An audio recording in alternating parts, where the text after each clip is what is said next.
Bueno, buenos días para todos. Vamos a dar inicio a esta actividad de 1 hora. Vamos a estar coordinando la actividad con el profesor doctor Henry Cohen, con el doctor Álvaro Danza y con la doctora María Pía Ribeiro de Fiocruz. Dinis, exactamente. Tenemos 2 expertos. Vamos a tocar el tema hoy de vacunas en adultos. En la sesión anterior tocamos el tema de vacunas para COVID en niños, hoy nos toca en adultos.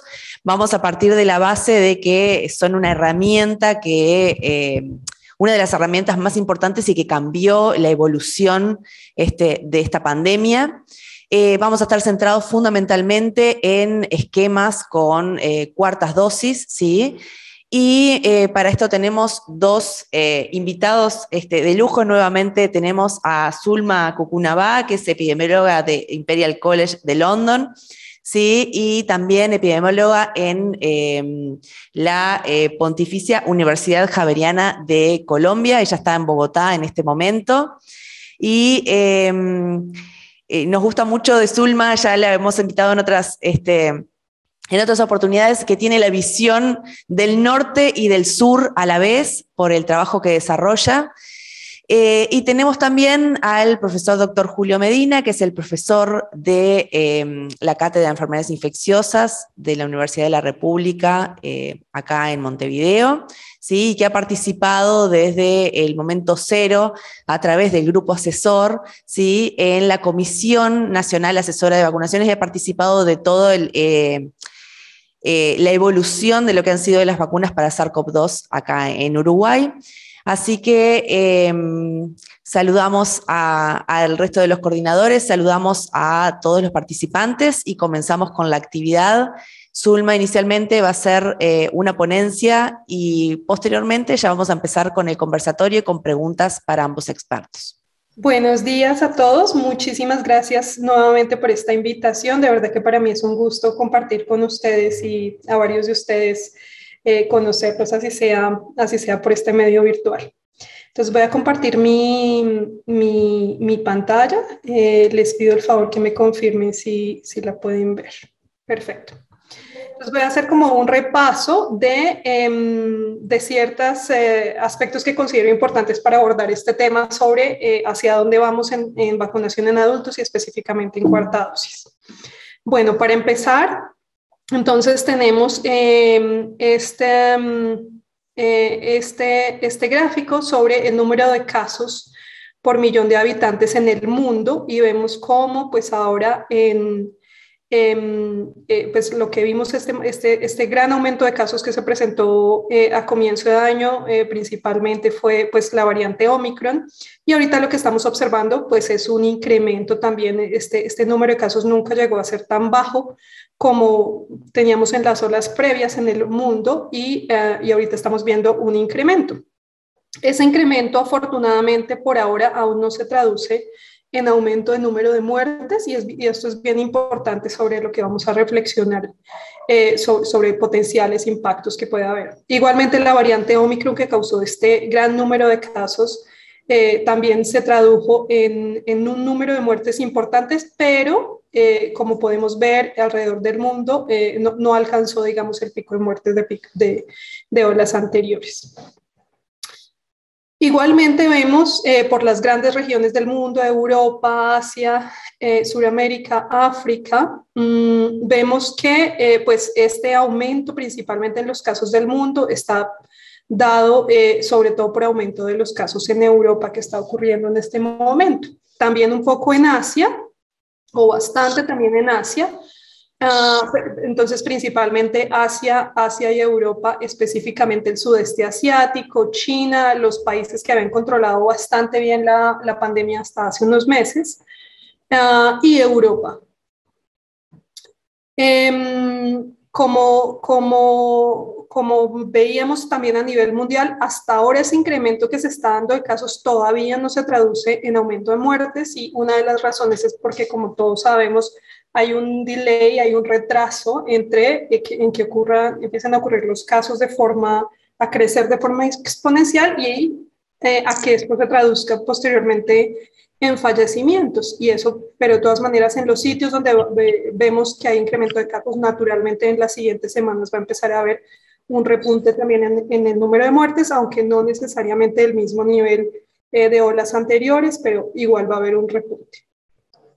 En el mundo tenemos, de acuerdo a los datos que están disponibles, aproximadamente el 64% de la población con al menos una dosis de vacuna, y 57% de la población mundial con esquemas completos iniciales, y a pesar de todas las dificultades que yo creo que todavía siguen siendo muy importantes en cuanto a inequidad en el acceso a las vacunas, es realmente impresionante que aproximadamente en menos de un año y medio se haya podido vacunar más de la mitad de la población mundial. Es realmente un logro muy grande. Suramérica, entonces, continúa siendo la región del mundo, como veíamos la vez pasada, que presenta las tasas de vacunación más altas del mundo, superando de lejos pues, el promedio mundial, superando de lejos Estados Unidos, Asia, Europa y, por supuesto, África, que persiste siendo la región del mundo menos vacunada. Chao. Cuanto a acceso a lo que llamamos entonces refuerzos, ahí sí empezamos a tener un poco más de diferencia, y vemos como Europa es la región del mundo donde tenemos en promedio mayor cobertura en refuerzos, siendo aproximadamente el 35% de la población, seguida de Suramérica, Norteamérica, y en Asia y en promedio en el mundo sí está alrededor de un 18%. Por supuesto, África, entonces aquí sí se empieza a notar mucho más la inequidad justamente en el acceso a lo que son los refuerzos. En Sudamérica, entonces, vemos como países como Chile, Argentina y Uruguay están en los primeros 3 lugares de mayor cobertura de primeras dosis y de esquemas completos. Y muy importante, pues hay varios países donde, digamos, hay un rezago importante, hay otros países que, digamos, están ahí como en un promedio, pero hay algunos países que pueden empezar a ser importante en cómo podamos responder a las siguientes olas, algunos países que puede ser importante considerar cómo se puede apoyar dentro de Sudamérica, porque ya estamos empezando a ver, digamos, una heterogeneidad muy importante en las coberturas. Hay una situación muy llamativa que estoy segura que ustedes pues están al tanto de esta situación, y es el hecho de que en el Reino Unido pues ha empezado esta nueva ola que empezó a finales de febrero, comienzos de marzo, y es una ola que aún no se traduce, por ejemplo, en una ola en los Estados Unidos, pero como siempre nos ha pasado, pues de cierta manera en Europa empiezan ciertas olas, luego sigue Estados Unidos, luego sigue Sudamérica, entonces es bien importante como tenerlo en cuenta para ver como que cuáles son el potencial impacto que puede tener esta ola en América Latina. Esta ola en el Reino Unido entonces viene en aumento, y pues ya se manifiesta particularmente pues en casos y hospitalizaciones, aún no se manifiesta del todo en reportes de muertes, pero hay un gran miedo sobre por qué está sucediendo esto, digamos, y cuáles pueden ser las potenciales explicaciones. Una de las explicaciones, hay varias, digamos que se puede explicar entre otras cosas porque pues hay como ustedes saben, en el Reino Unido en este momento, al igual que en la mayoría de los países, hay una suspensión de la mayoría de las medidas que se estaban utilizando para el control de COVID-19, incluyendo el uso, por ejemplo, de las mascarillas, inclusive en espacios cerrados.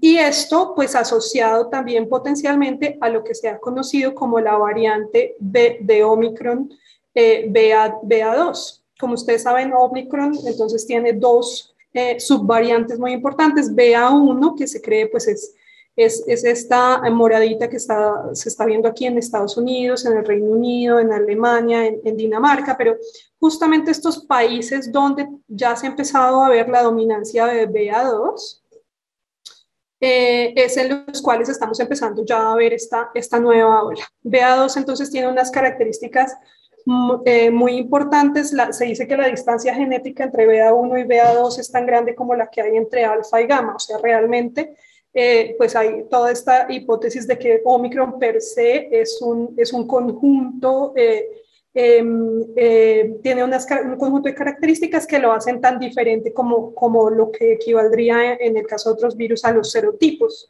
Y dentro de Omicron, entonces hay estas subvariantes que están siendo pues al menos esta BA2 muy distinta de BA1 en el sentido de que tiene al menos 30% más de transmisibilidad, pero no pareciera que tuviera mayor escape inmune o mayor afectación sobre las vacunas.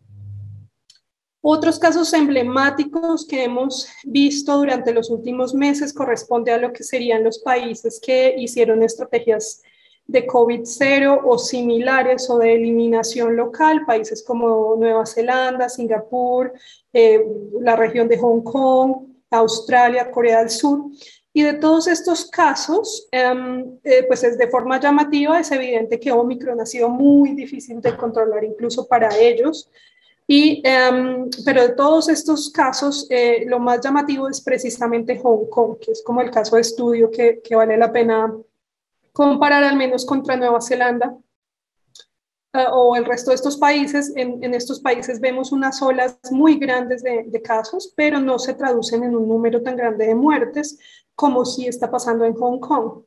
Entonces, en Hong Kong, pues parte de las explicaciones parece está por el hecho de que la distribución en la cobertura de la vacunación se le ha dado de cierta manera, por alguna forma el sistema le ha dado prioridad sobre todo a personas más jóvenes, mientras que las personas mayores están menos vacunadas. Esto si lo comparamos, por ejemplo, con Singapur o con Nueva Zelanda, donde vemos una gran cobertura en los adultos mayores. Definitivamente en Hong Kong ha habido, lamentablemente, pues esa situación, una baja cobertura en personas mayores.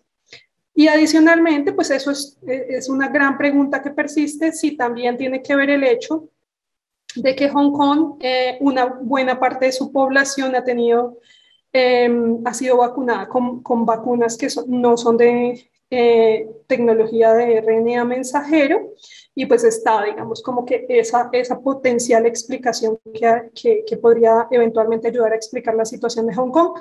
Pero pues de entrada ya la cobertura siendo tan baja en adultos mayores es potencialmente el mayor, lo que más explica esta situación de la actual ola en ese lugar.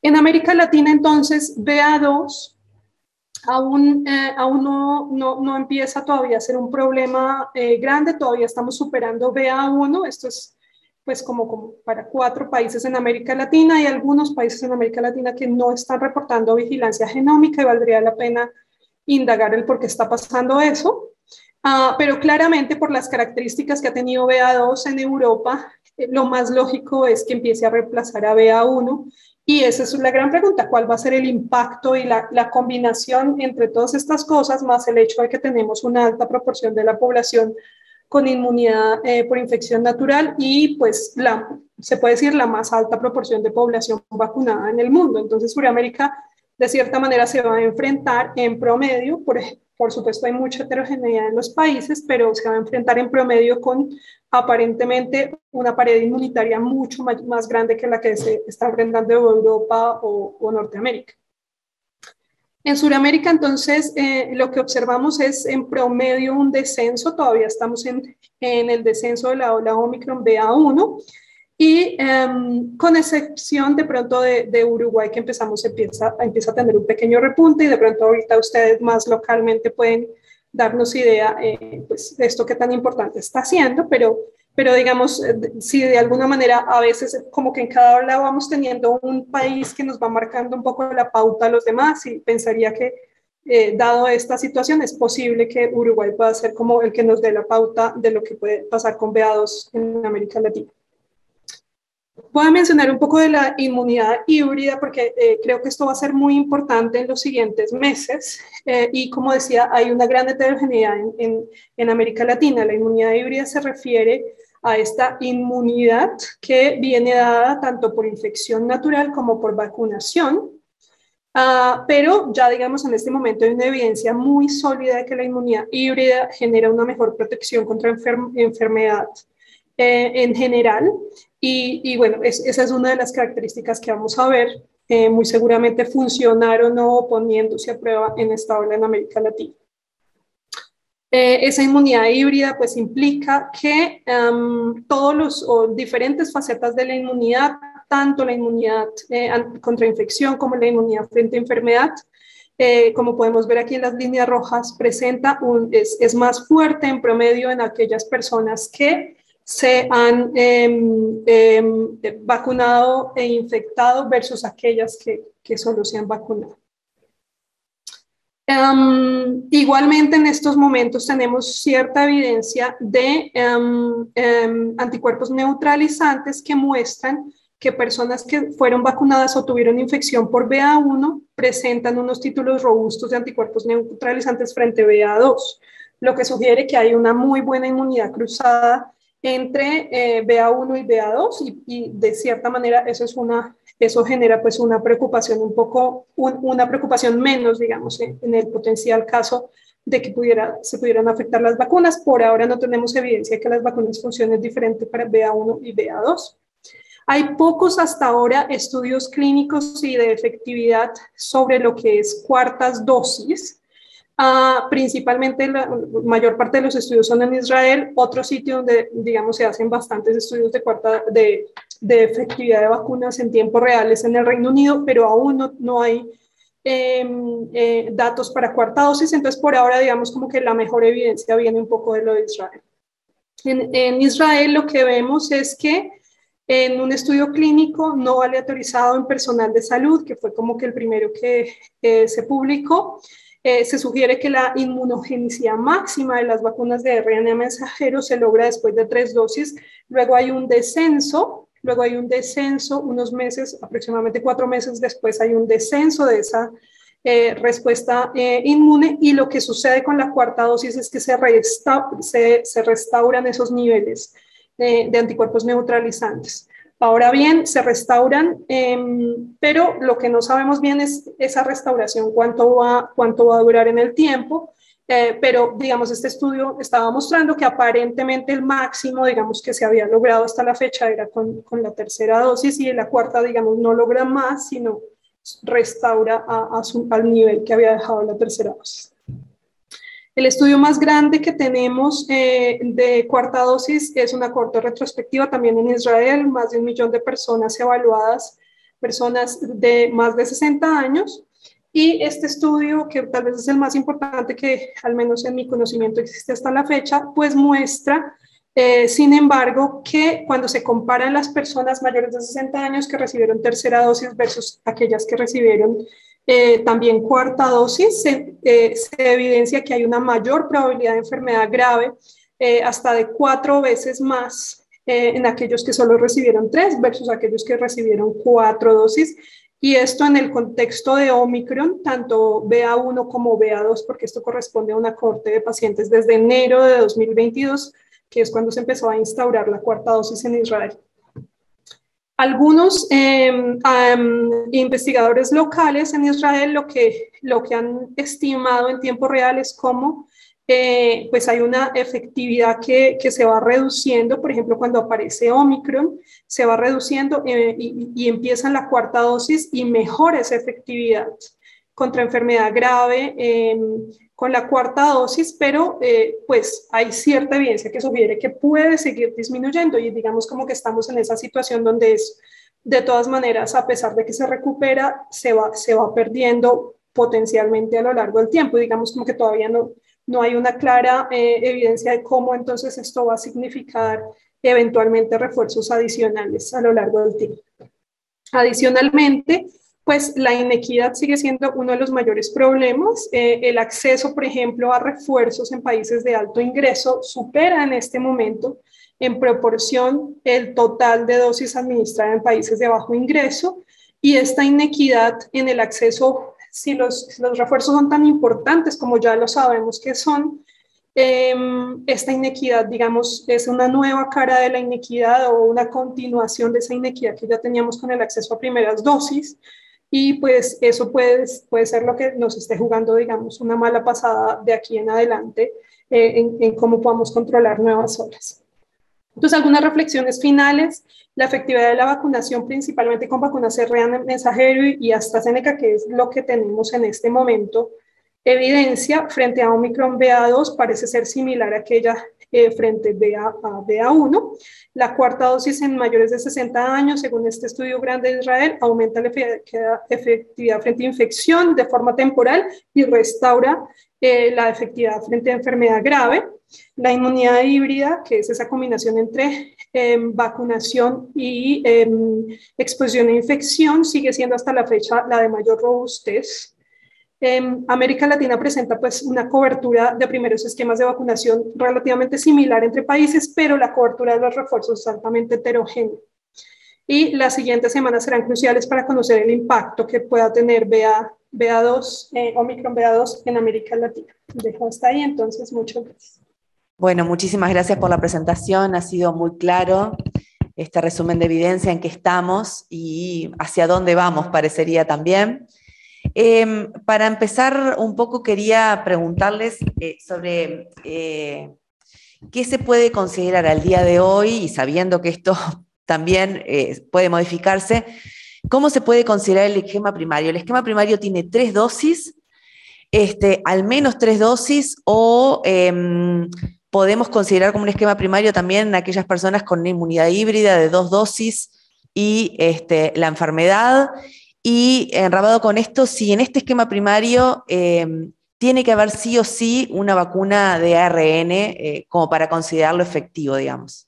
No sé cuál de los dos quiere iniciar, si quiere iniciar Julio. Bueno, gracias Victoria. Primero aprovechar un segundo para felicitar al profesor Cohen por el proyecto ECO y a todo su equipo, así que muchas gracias Henry, y también un agradecimiento a Zulma, que desde el principio la comunidad hispana la estuvo siguiendo para poder comprender los datos de la evolución de la pandemia, así que va un saludo afectuoso y de reconocimiento para Zulma, que es la primera vez que nos vemos, por lo menos yo que la veo personalmente así en un Zoom. No, y la pregunta esa es bastante difícil de responder, Victoria. A ver, creo que tal vez la primero que tenemos que definir es lo que la OMS ha dividido ya lo que es una dosis adicional y una dosis de refuerzo, para poder comprender entonces si un esquema primario tiene que tener 3 dosis o tiene que tener 2 dosis, ¿no? Para los inmunosuprimidos, parece que ya no tenemos demasiadas dudas que el esquema primario tiene que ser 3 dosis, eso no hay demasiadas dudas, es el esquema primario con las 2 dosis, y la tercera es lo que se llamaría una dosis adicional, no la dosis de refuerzo. Esa dosis adicional es un poco distinto a la dosis de refuerzo, porque es una dosis que se administra en un periodo corto de tiempo, a los 28 días de la segunda dosis, y tiene como objetivo mejorar la respuesta inmune de los individuos que nosotros sabemos que tienen una baja respuesta inmunológica, que son los inmunosuprimidos, y también en ese grupo podrían entrar los añosos. Serían los 2 grupos que sabemos que tienen una respuesta menor a la inmunidad. Así que esa tercera dosis se llamaría dosis adicional, y uno podría considerar, no sé qué piensa Zulma, que en ese grupo de pacientes seguramente esas 3 dosis sean el esquema que uno tiene que considerar como el óptimo y el inicial de entrada, ¿no? La dosis de refuerzo, y ya aprovecho para dejarlo claro acá, porque vamos a hablar bastante de esto, entonces es la que se administra a una población que ha completado el esquema primario, o sea, que ha tenido las 2 dosis, y que uno la da como un refuerzo en el entendido que la inmunidad ha disminuido con el tiempo. Entonces, esa sería una dosis de refuerzo. Así que en suma, para los inmunosuprimidos, la dosis de refuerzo, la primera dosis de refuerzo sería la dosis 4, ¿sí? Para los inmunocompetentes, la primera dosis de refuerzo sería la dosis 3. No sé si fui claro con la diferenciación, pero eso es importante. Redondeando, me parece que 3 dosis deberían ser el esquema ideal para inmunosuprimidos y para añosos. y para población general, 2 dosis. Para población general, joven e inmunocompetentes, 2 dosis es el esquema primario, y hay unos grises ahí que la verdad que es difícil sortear si le vamos a decir que es suficiente un esquema primario con 2 dosis, ¿no? Pero aprovecho también a decir otra cosa, lleva años definir en las vacunas cuáles son la cantidad de dosis ideales y cuál es el intervalo ideal. Ahora tenemos datos de Moderna que sabemos que dar la segunda dosis a las 8 semanas disminuye los eventos adversos secundarios a las vacunas y mejora la inmunogenicidad. O sea, todavía seguimos aprendiendo los esquemas y los intervalos. Espero haber podido responder por lo menos en parte la pregunta. Sí, sí, claro que sí, Julio. Zulma, no sé si querés hablar sobre esto también. Sí, no, totalmente de acuerdo con el doctor Medina, especialmente en el comentario sobre que realmente esto toma años definir cuáles son cuál es el mejor esquema, digamos, primario, y luego a qué se le llama refuerzos, y sobre todo también porque contamos con vacunas que son muy distintas, y probablemente eso, las diferentes plataformas también va a llegar a un punto donde si eventualmente se logre definir que de pronto con unas o con otras, lo que llamamos primario, refuerzos, etcétera, no necesariamente va a ser lo mismo. Lo otro es que, digamos que de forma inédita estamos enfrentando una pandemia con vacunas, y a veces de pronto se nos olvida eso, y es que el ideal de las segundas, terceras dosis y los refuerzos no solo depende de qué tan rápido cae la inmunidad, sino también depende del momento epidemiológico, ¿sí? Entonces, en muchas ocasiones durante esta pandemia, a pesar de que pronto la caída, digamos, de esa inmunidad no sea tan alta, pero representa algo importante para los sistemas de salud, varios países han tenido que adelantar esos refuerzos o esas segundas dosis con respecto a sus esquemas originales. Y eso lo vemos, digamos, también por ejemplo, nosotros no vivimos actualmente en epidemias grandes de sarampión. Y a pesar de que tenemos el refuerzo de sarampión 3 años después de la dosis inicial, probablemente si estuviéramos en una situación pandémica, eventualmente tendríamos que considerar adelantar ese refuerzo, porque se requiere una pared inmunológica, se requeriría mucho más grande para enfrentar, digamos, una situación epidémica de grandes magnitudes o pandémica. Entonces, digamos, dependiendo de la situación epidemiológica, también puede ser que más adelante se puedan espaciar aún más esas segundas dosis o esos refuerzos, y entonces en esa combinación entre situación epidemiológica y qué tan rápido hay el declive de la inmunidad, muy seguramente vamos a seguir cambiando cómo vamos a manejar estos refuerzos a largo plazo. Bien, creo que ha quedado claro. Ya entrando en cuartas dosis, ¿sí? Queríamos, conversar un poco con ustedes sobre distintos grupos, ¿no? Cuartas dosis en inmunosuprimidos, cuartas dosis en mayores de 60, 65 o 70, como ha hecho nuestro país, en aquellas personas más jóvenes pero con comorbilidades, y en inmunosuprimidos, que creo que son los grupos, digamos, que tienen como más discusión y distinta argumentación por qué dar la cuarta dosis. Así que empezamos, si quieren, por Julio y seguimos conversando un poco. ¿Están viendo la diapositiva ahí? Sí. No, antes de hablar de cuartas dosis, quiero mostrar cómo está Sudamérica brevemente con las terceras dosis, ¿no?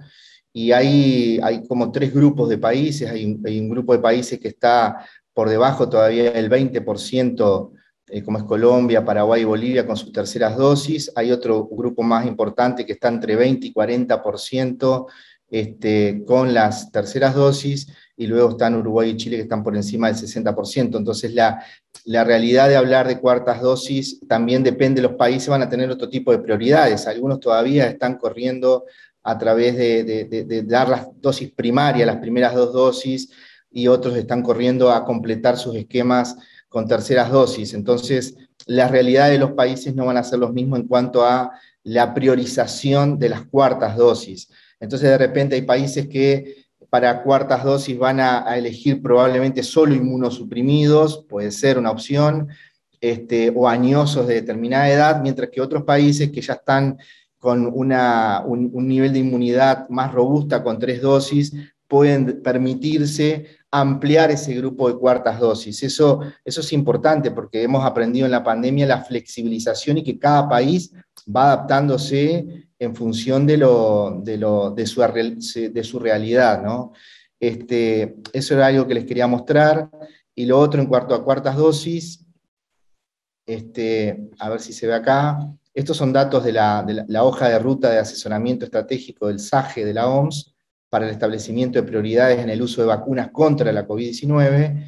Y bueno, los que tienen mayor prioridad para una serie básica ya dijimos 2 dosis, más la dosis adicional, que es la tercera dosis en el caso de inmunosuprimidos y adultos mayores, y su cuarta dosis sería entonces el refuerzo. Por supuesto entran los adultos mayores, que también hay una definición para cada país, porque las curvas poblacionales, la distribución poblacional para cada país es bastante distinta, no es lo mismo la distribución de Bolivia con Uruguay, por ejemplo. Entonces, para algunos adultos mayores puede ser 60 años, para otros 65, para otros 70, ¿no? Personas inmunosuprimidas también, y trabajadores de la salud también está como un grupo de mayor prioridad.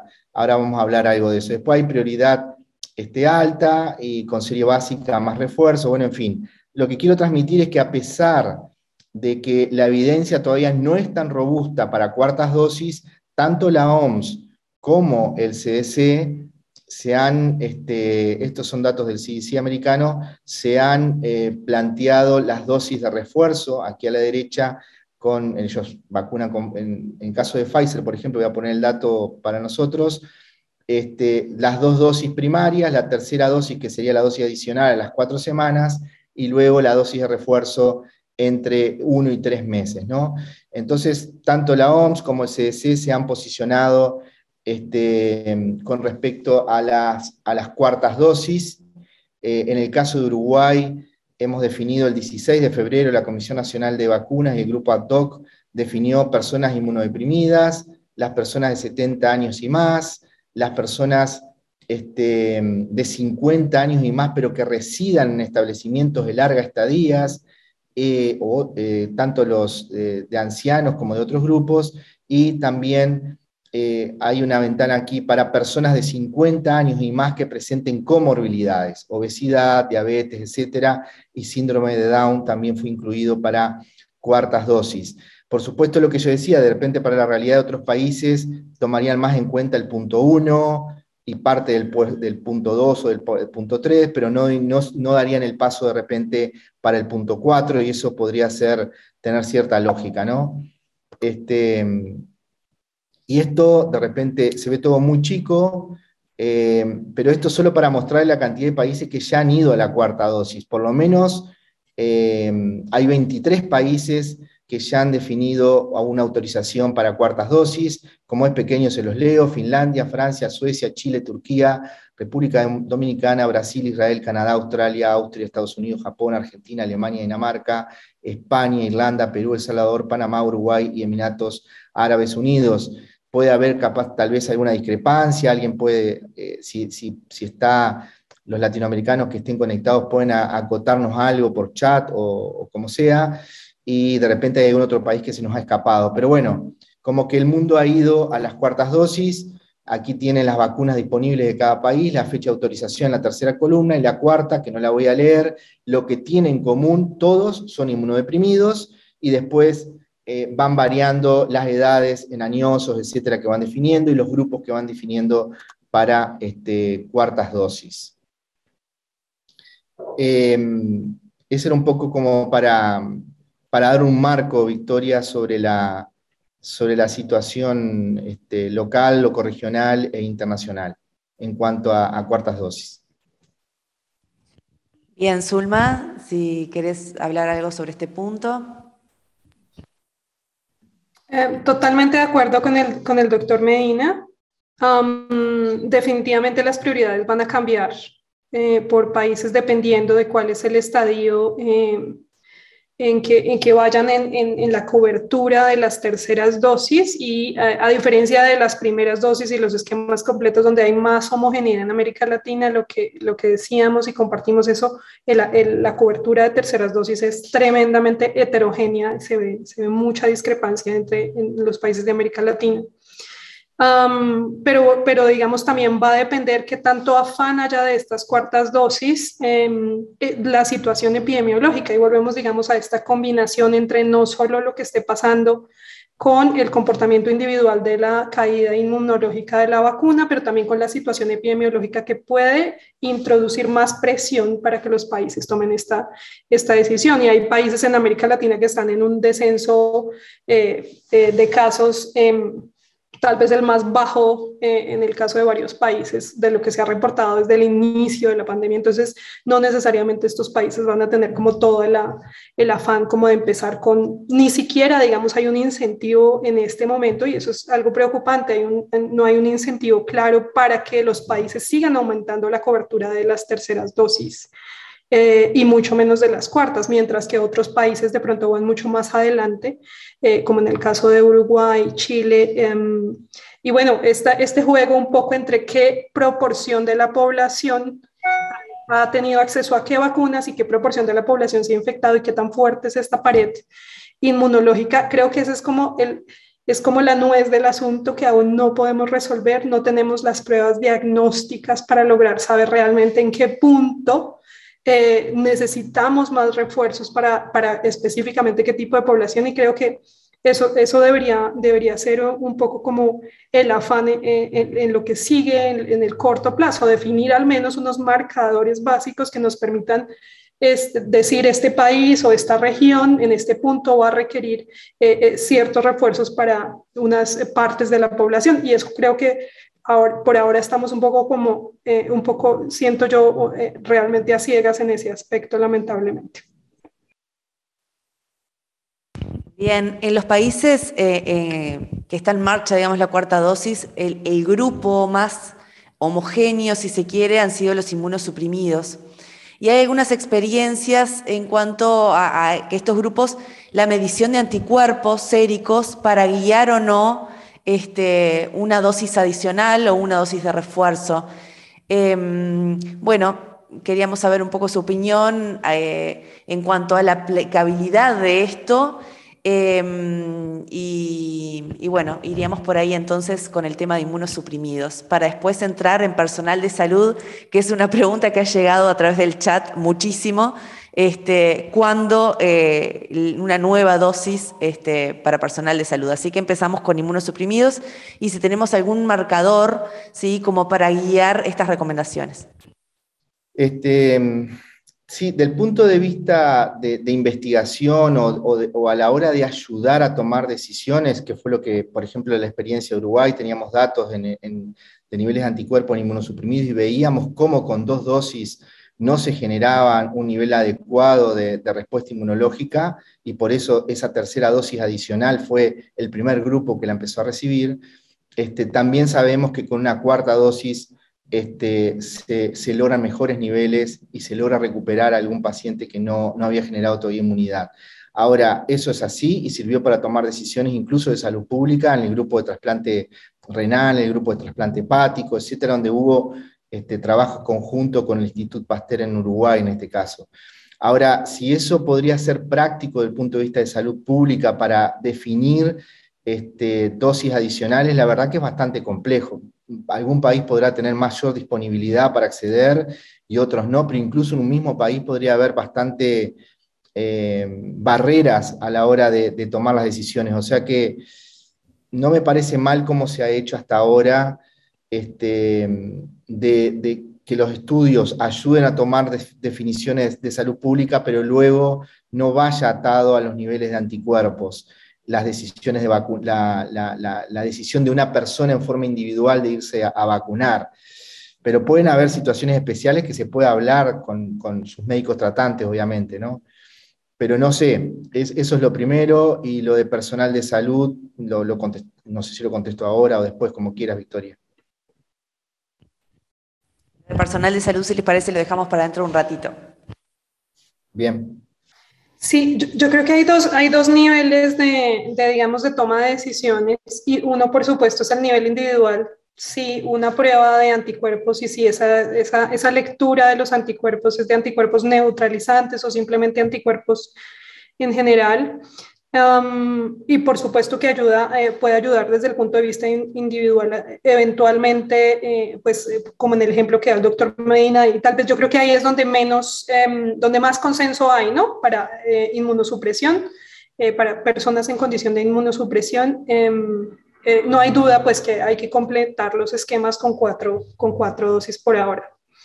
Pero yo me refiero más un poco como a poblacionalmente, no como que cada persona tenga acceso a una prueba, sino que hayan unos estudios poblacionales, representativos, con pocas muestras, pero representativas de forma aleatoria de una población, y que tengamos un marcador en el cual decir y poder trazar, digamos, unas tendencias en cuál es el punto clave donde sería importante empezar a hacer ciertos tipos de refuerzos.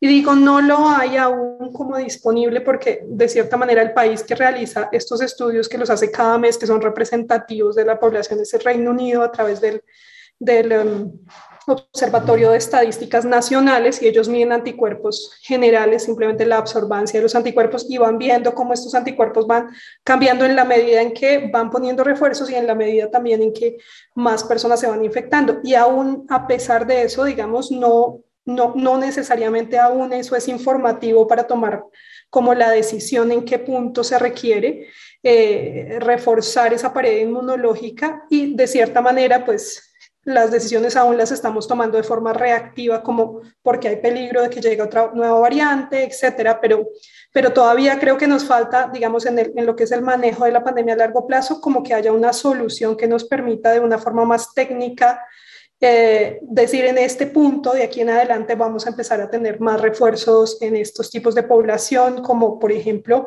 en mayores de 70, o realmente en algunas situaciones se va a requerir en mayores de 50, es decir, no hay como una fórmula en este momento, aún un esquema como de manejo que podamos darle a largo plazo, y eso es un poco como lo que pienso que será necesario resolver en el próximo año. ¿Qué marcador, qué correlato de inmunidad a nivel poblacional, no tanto individual, sino a nivel poblacional, nos puede guiar en darle sostenibilidad a los programas de vacunación?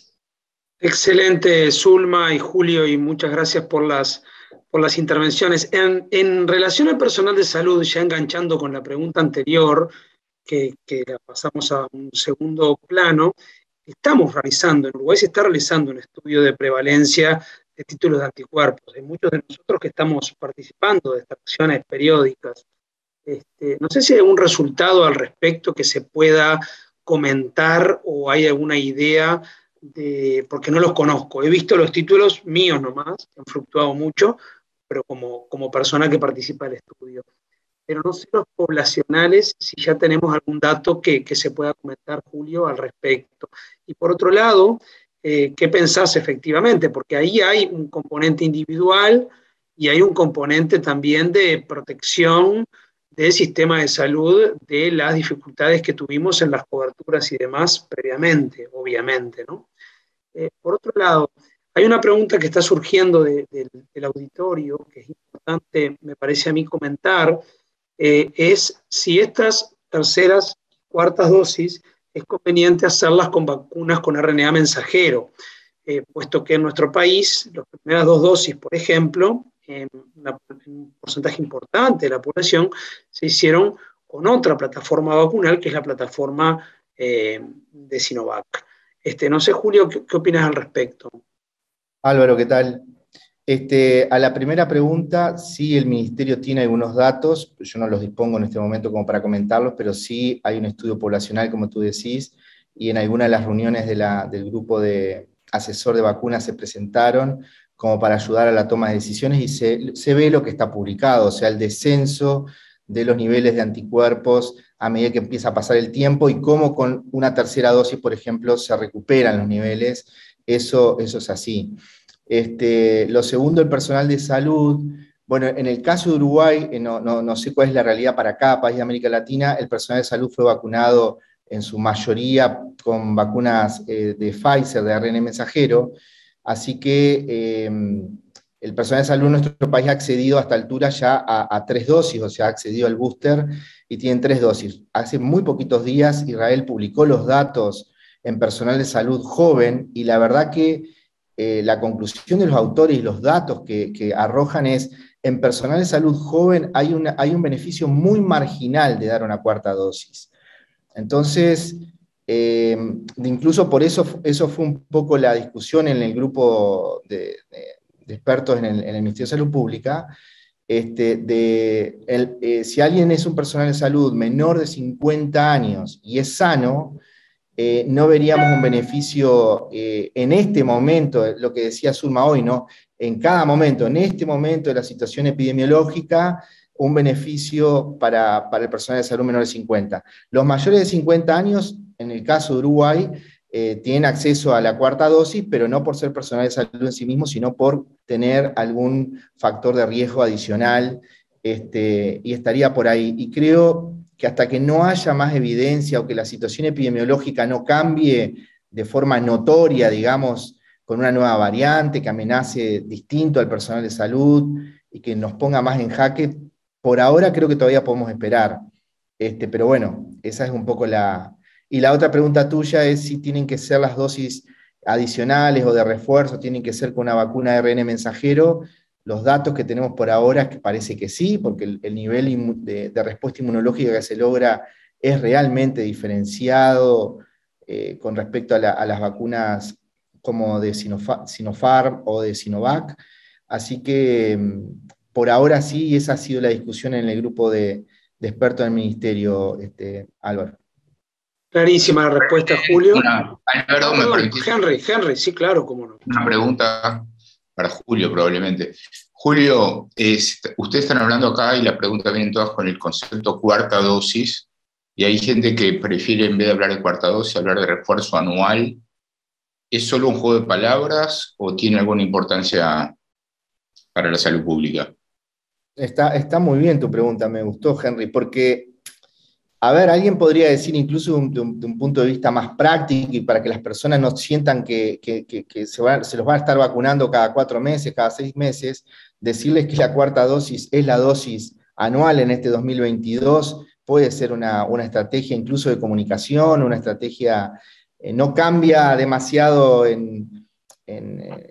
digamos, en lo que conlleva la decisión, digamos, pero sí puede ser una cosa mirada desde las personas, desde el ciudadano, de una manera diferente. Así que podría ser, sí, una forma de mirarlo. Porque coincide que la mayoría han recibido sus primeras 3 dosis durante el 2021. Y en el 2022, entre que hubo una ola Omicron muy fuerte y mucha gente está con una inmunidad híbrida, y en caso que quisieran una 4ª dosis todavía tienen que esperar un tiempo, podría ser una manera de mirarlo, sí. Y lo otro es que hace unos meses se habló de que las empresas más importantes que han producido la vacuna de RNA mensajero estaban elaborando una nueva versión de la vacuna que podía ser más eficiente para Omicron. ¿Qué pasó con eso? Los primeros datos no mostraron ventajas en una específica para Omicron contra la más global.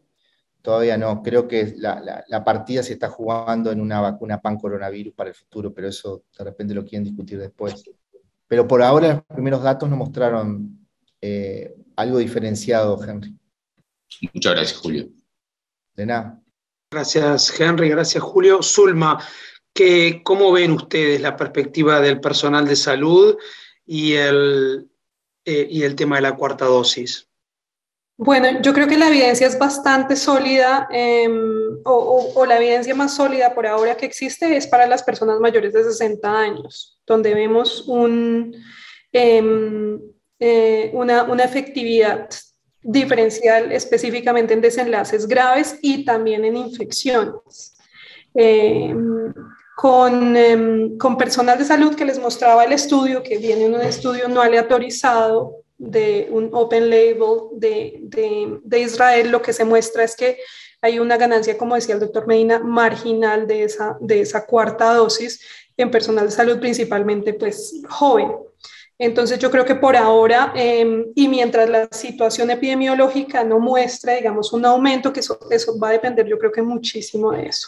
Y se puede decir de cierta manera, y me gustaría de pronto escuchar de parte de ustedes, en Uruguay, sí, digamos, ese incremento que se está viendo ahorita de casos, ustedes lo están viendo como real, está empezando a ser BA2 o no, o digamos, es todavía un coletazo de BA1. Y dependiendo de todas esas cosas, creo que va a ser muy importante como país, digamos, Uruguay, qué decisiones va a tomar ahorita con este tipo de poblaciones especiales como personal de salud frente a una eventual ola BA2 y que puede eventualmente pues, forzar la situación a que haya una cuarta dosis, a pesar de que, digamos, sabemos que ahorita el beneficio es marginal desde el punto de vista individual, pero volvemos nuevamente a la situación de frente a un incremento ya a nivel poblacional, y si esto marca, por ejemplo, disminución importante del personal de salud, por aislamiento, por incapacidades, etcétera. Entonces volveríamos a necesitar hablar de este tema en unas pocas semanas. Julio, adelante.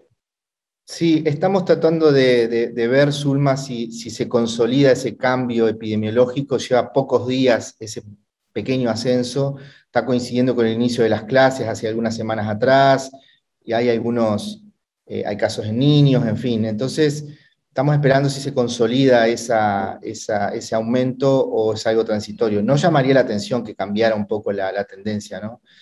Y BA2 ya fue identificada en Uruguay, todavía el Instituto Pasteur con un consorcio hace reportes habitualmente quincenales. Estamos esperando un nuevo reporte ahora, a ver qué tanto ha ganado en predominancia con respecto a Omicron original, ¿no? Pero todavía no tenemos datos más robustos de eso. En cantidad llevamos 3 días de descenso seguido. No mucho, pero es un comentario nomás. Sí. Gracias Henry, gracias Julio. Sí, evidentemente hay un impacto del inicio de cursos ahí y de los niños. María Pía, nos quedan poquitos minutos, pero te queríamos preguntar cómo están ustedes en Brasil con la situación de las terceras y cuartas dosis y cómo están viviendo esta situación actualmente. Y bueno, también estamos con los inmunosuprimidos, seguimos con la cuarta dosis, el refuerzo de los inmunosuprimidos. Los números de las infecciones acá también, como están en los otros países de América Latina, están bajando desde febrero, siguen bien bajos las hospitalizaciones, las internaciones por COVID también bajaron bastante. Y también tenemos ya casos de BA2 acá, pero tampoco avanzaron mucho desde que aparecieron, tampoco se mostraron más graves o letales en este periodo de observación. Y eso, me parece que yo no estoy segura si estamos con algún estudio en los profesionales de salud acá en Brasil, pero sí es una duda, es una pregunta frecuente en las charlas entre los profesionales de cuándo y si vamos a tener un refuerzo en los profesionales de salud, pero tampoco estamos identificando infecciones en la población general y en los profesionales en este periodo. Así que toda la fuerza que estamos teniendo ahora desde 1 o 2 meses es en los inmunosuprimidos también. Genial, María Pía, muchas gracias. Bueno, estamos llegando al final y voy a redondear con 3 o 4 conceptos grandes. La verdad que ha sido excelente los aportes de todos, especialmente de Zulma y Julio, que han participado muy activamente. Por un lado, Zulma nos destacó la importancia de la inmunidad híbrida, nos destacó que América Latina viene bastante bien en inmunizaciones, a pesar de que, como señaló el profesor Medina, tenemos diferencias, por lo menos claramente establecidas en 3 grupos de países. Tenemos que ponerle el ojo a la variante BA2 de Omicron, que se está viniendo y que seguramente nos dé alguna noticia en breve. tiene mayor transmisibilidad incluso que la BA1, pero que por ahora tendremos que ver cómo se comporta en la práctica clínica y qué impacto tiene eso. El esquema de vacunación con 3 dosis para inmunosuprimidos, lo dijo muy claramente el profesor Medina, y para mayores de 65 o 70 años, es el esquema básico, que lleva 3 dosis, digámoslo así, al tiempo que en el resto de la población el esquema es de 2 dosis con una dosis de refuerzo. Esto tiene que ver con el tiempo que separa la segunda con la tercera dosis, como lo explicó muy bien Julio. El tema de la cuarta dosis es un tema que está sobre la mesa, que obviamente ha provocado mucho temor, mucho miedo, muchas dificultades de manejo de la pandemia. Entonces, mucha gente con buen criterio cree que cuanto más dosis mejor, pero por el momento eso no parece verificarse en todos los grupos poblacionales, sino que debe ser individualizado, y por lo menos hay 2 o 3 grupos donde el beneficio es claramente importante. Los inmunodeprimidos, una bolsa grande que involucra un montón de situaciones diferentes que hay que ponderar adecuadamente, y sin duda los mayores de 65 años. Por ahora, el beneficio para los trabajadores de la salud de la cuarta dosis no parece ser importante o diferencial respecto a la tercera dosis, a menos que queden comprendidos en algunos de los grupos anteriores, inmunosuprimidos mayores de 60 años, en el caso de Uruguay, mayores de 70 años en otros países de América Latina. Pero bueno, seguramente a lo largo del año podamos tener más información respecto a la cuarta dosis. Hoy nos quedó en el tintero conversar algunas cosas de seguridad, pero realmente no han habido grandes novedades en relación a la seguridad de las dosis de refuerzo, esa es la verdad. No hay grandes reportes al respecto. Por ese lado, y efectivamente por eso es que hemos hecho énfasis en la efectividad y en la eficacia de las vacunas, más que en ese tema. O sea, no es que lo ignoramos, sino que no han habido grandes novedades como sí hay sobre las variantes de preocupación y sobre el tema de completar los esquemas. Por lo tanto, ya estamos en tiempo. No sé si Victoria querés complementar algo más, pero me queda agradecerle muchísimo a Zulma, a Julio y también a María Pía, que nos ha apoyado desde Fiocruz, y a todo el equipo de ECO que siempre nos da una mano. Julio, ¿querés comentar algo más?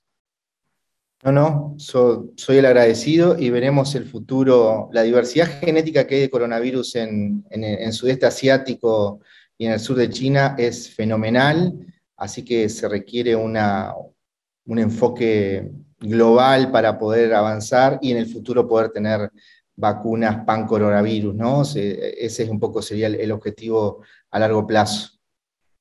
Exacto, y no en vano estas teleclínicas van a ir ocurriendo a lo largo del año, de forma tal de que podamos también acompasar las actividades a las novedades que vayamos teniendo, que bueno, son muy importantes.